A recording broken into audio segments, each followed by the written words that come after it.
election olunaku lwa leero akakiiko ak'ebyokulondesa ak'ekibiina kya NRM kava kuvaayo kalangirira flag bearer ow'eisata lya Kigulu South mu disitulikiti y'Iganga era nga omwami Patrick Kayemba gava mu kulya ng'ono yali ku ssentebe w'e disitulikiti eno bambi n'awangwire kaadi. Mukiidi bulungi nti okulonda ku kibiina kya NRM akamyufu kaabwa wabula okwemulugunya kwaliwo nga eriyo bwe bawangula akalulu abakuba nti kali mukiidi bulungi nti akamyufu ka NRM kaawa wabula abamu kubaali bali kwesimbawo beekubira enduulu eri tribunal ya NRM nga bakuba nti kalimu okwibira kwalimu ebirumira era nga tribunal yalagira bonambiro bairemu okulonda ku byalo 14 era nga olunaku lwa leero bambi okulonda kubairewo era nga oluvannyuma lw'okubala obululu Patrick Kayemba gava mu kulya alangirirwa nga neyawangire baine era nga ono yafunye obululu bungi era oluvannyuma lw'okumulangira Kayemba eisa ali mu bugaine nga era walaniba n'abawagizi be.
Tenda kuba nti gawaire maani gange maani ga Katonda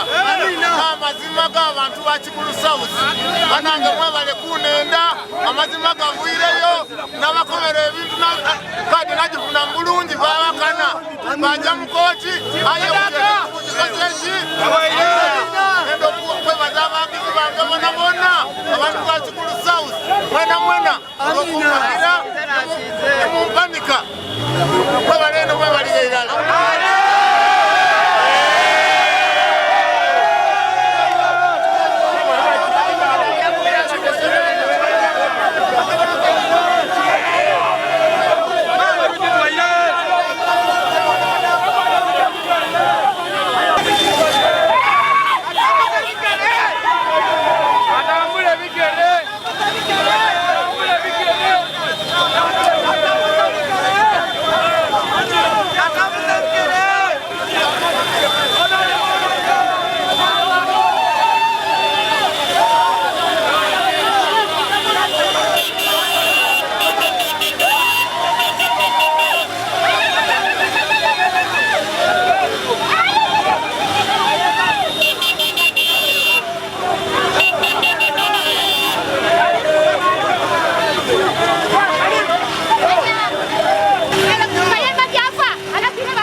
Ebyalo bibiri